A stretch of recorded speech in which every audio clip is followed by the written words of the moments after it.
Welcome to this explainer. Picture this for a second. A tired fibro cottage in Avalon, maybe a 1970s brick veneer in DY, or a classic weatherboard knockabout in Narrabeen. You pour in some vision, invest some capital, and boom, you emerge with a stunning coastal property worth way more than you paid. It sounds like the absolute ultimate Australian real estate dream, right? Well, it is definitely alluring, but there is a very real, very dangerous reality to buying a fixer-upper on Sydney's northern beaches. Today, we're stripping away the romance and diving straight into the hard facts. Look, buying a house to renovate on the northern beaches is genuinely one of the best strategies in the Sydney property market. It's incredibly lucrative, but you really need to think of your property like an iceberg. What you see on the surface, the beautiful bones of the house, the ocean breeze, that amazing location, that's only a fraction of what you're actually buying.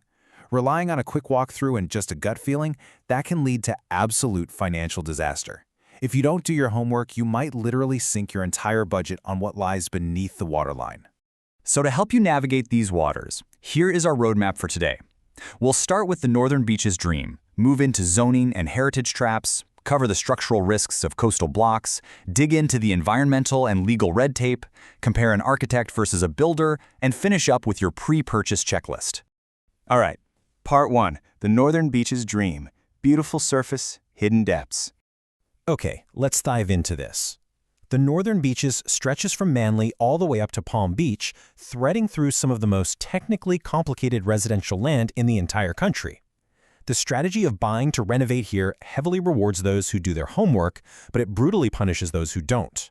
Before you fall head over heels for those high ceilings or that massive backyard, you absolutely must understand the complex regulatory envelope that governs what you can and cannot do with the land.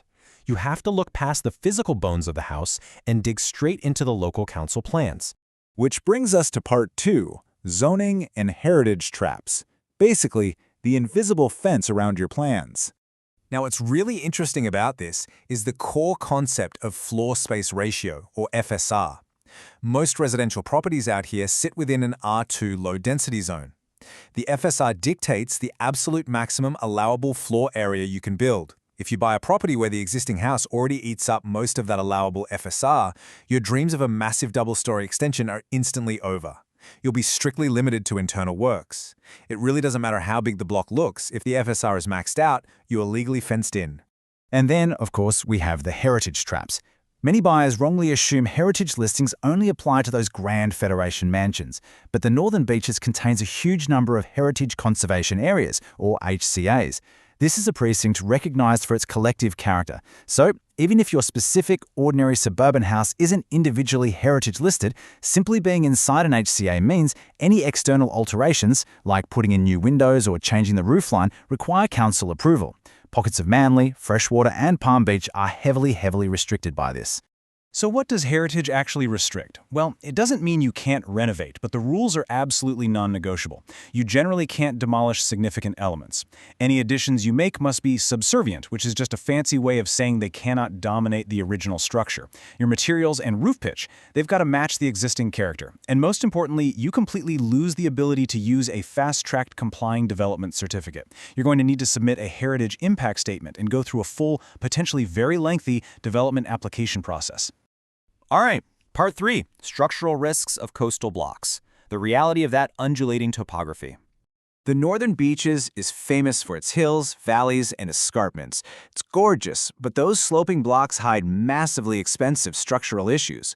Get a load of this number, $30,000 to $80,000. That is the typical cost of re-stumping a house in this area. You see, many older fibro and timber homes from the 50s to the 70s sit on timber stumps that have been quietly degrading for decades thanks to coastal moisture and salt air. It's an invisible deterioration, and honestly, it can hit your budget like a freight train. And what if you want to dig down or extend? Prepare yourself for this, $300 to $600. But that's not the total cost. That's the cost per cubic meter of rock excavation. Much of the Northern Beaches sits right on top of solid Sydney sandstone. A standard visual building inspection won't tell you where that rock shelf starts, so if your renovation requires digging downhill, hitting sandstone turns cheap soil removal into a highly specialized, very expensive excavation job. And here is the final financial gut punch on sloping blocks, $50,000 to $150,000. That's what you could be up for if you need to replace failing retaining walls. Sloping blocks rely heavily on cut-and-fill zones held back by old sandstone, brick, or timber walls. Over time, they degrade. If one of these walls is failing, particularly on a boundary line, you aren't just looking at massive replacement costs, you might be looking at legal disputes with your new neighbors before you've even unboxed your toaster. Moving to Part 4, Environmental and Legal Red Tape. Water, fire, in the dreaded Section 88B. Proximity to nature is exactly why we all want to buy here, right? But it comes with a major cost. And this brilliantly illustrates the trade-off. If you're near Narrabeen Lagoon or Curl Creek, you might be in a flood zone, requiring elevated floor levels and heavy engineering. If you back onto a bush reserve in Ingleside or Eleanora Heights, you're looking at bushfire-prone land. Hitting the highest bushfire attack levels, like BAL 40 or flame zone, means mandatory use of steel framing, fire-rated glazing, and specialist cladding. That alone can add $40,000 to $100,000 to your build just for compliance. Then we have the legal constraints, specifically the Section 88B instrument attached to your title. This document is a literal minefield of restrictions. So the absolute crucial point here is, you must have your solicitor translate this into plain English.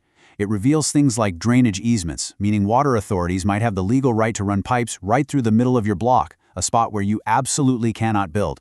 Please don't buy a huge backyard only to discover you are legally forbidden from putting a pool or an extension on it. Part 5. Architect versus builder.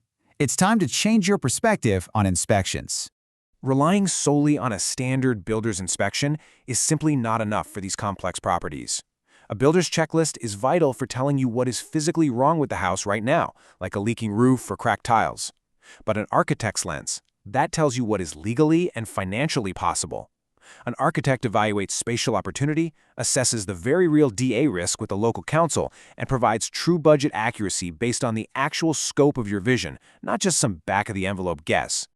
A pre-purchase consultation with a registered architect on the northern beaches typically runs somewhere between $500 and $2,000. If you're buying a $2 million plus property, let's be real, this cost is basically a rounding error. Yet, this small investment can completely save you from buying an unrenovatable dud. Or, conversely, it can reveal massive hidden potential in a property that all the other buyers are completely overlooking.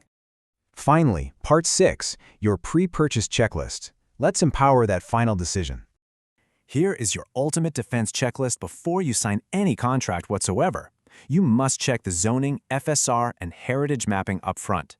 You need to identify those flood and bushfire constraints because they directly dictate your construction costs. Review that Section 88B instrument for easements. Commission not just standard building and pest reports, but structural and asbestos reports too. And seriously engage an architect for that pre-purchase assessment. Do this, and I promise you, you are buying with your eyes wide open. We'll leave you with this final, really powerful thought. Treat due diligence as an investment rather than a cost. The buyers who struggle on the northern beaches are the ones who fall in love with the view and sign a contract purely based on emotion. But the buyers who succeed, the ones who walk away with life-changing capital growth, are the ones who treat the pre-purchase phase as a rigorous investigation. So what about you? Are you ready to stop guessing and start treating your next property purchase like an investment in knowledge? Thanks so much for joining us on this explainer, and we will catch you next time.